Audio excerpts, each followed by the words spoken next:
What's going on, collectors? Welcome in to Ross Loves Cards. Today, I'm going to be talking about a few different cards that are all wood trimmed.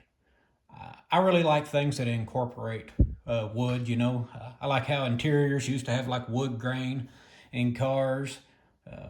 Growing up, my family had a station wagon, one of them full-size Oldsmobiles that had wood grain along the side of it, the wood panels.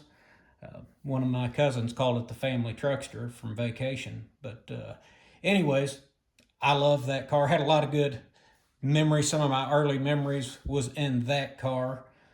I always had a like for wood trim cards. A while back, I was watching a video of Orlando's Collector's Dream, and he talked about how the 62 was his favorite 1960s set, I believe. He said his room used to have the wood paneling, and he'd have, say, a poster on it. If a poster would be like it maybe curled up in the corner, it looked just like that. And I always thought that was a cool way of explaining it. I'm going to be looking at a wood trim card from three different eras of baseball, as you may have seen on the thumbnail. This is my Bill Virdon 62. After getting that card, I thought about getting into the 1987 set. And I was watching a fine card collector's video, and I noticed he kept talking about Topps Tiffany's.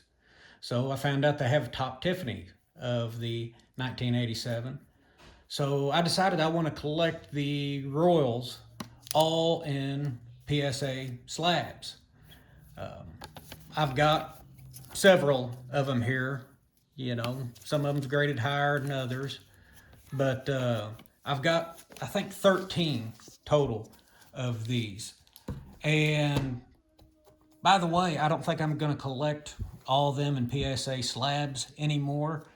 I do believe that I'm probably going to transition to collect the rest of the set, but put them in Mag Pros. I'm going to try one out and see if I like it, and if I do, I'll go ahead and finish the rest of the set in Mag Pros. But, well, it's economically feasible. Part of the reason I'm doing that, it'd be kind of silly for me to buy so many cards and send them off for grading for a card that's going to not be worth the grade of it. But that's just something I've been working on. And like I said, I was first introduced to wood trim cards here. Then I found out the 87. 87 was the year I was born. This is one of my favorite looking sets. So that's how I got from there. But today, looking at other wood grain cards, I'm going to do this series kind of as a Kansas City batter series. Three Kansas City people that really bring the lumber. First off is a modern player, Bobby Witt Jr. This is from his rookie year, 2022. And you can see, well, I think it even says on the flip, 87 Topps design.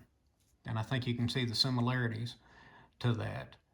But Bobby Witt, a guy that is excellent at bringing the lumber. I looked up, he had back-to-back 30 years, 30 home runs, 30 stolen bases.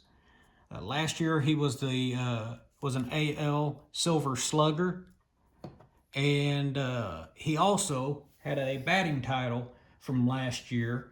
He averaged 332 for the year. The next one should be no surprise to people when you mention Kansas City and somebody that can bat. You think of George Brett. Twice in his career he hit for cycles. I believe I read a statistic that he had a batting title in 3 different decades. But he's one of 5 players to have 3,000 hits, 300 home runs, and a career batting average over 300. So you got to have George Brett in this list. And the final card that I'm going to share today is the 1962 Topps Roger Maris. Now, you may be saying, Ross, why is he included in the Kansas City batter collection or little run that you did? Well, on the back of the card, you can see Raytown, Missouri. Raytown's a suburb, a small community. Well, it ain't a small community, a part of Kansas City. I consider it Kansas City anyways. He went and him and his family lived there for over 10 years. While he was playing for the Yankees, he still kept his house in Kansas City.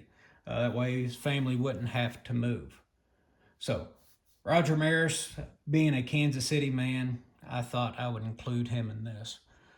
But this just shows from a modern era, the retro era, whatever you'd want to call it, and to the vintage era, 3 different versions of wood-trimmed cards. They're all, special to me for one reason or another. Oh, I guess we can talk about Roger Maris. What did he do? Well, he hit 61 home runs in an extended season.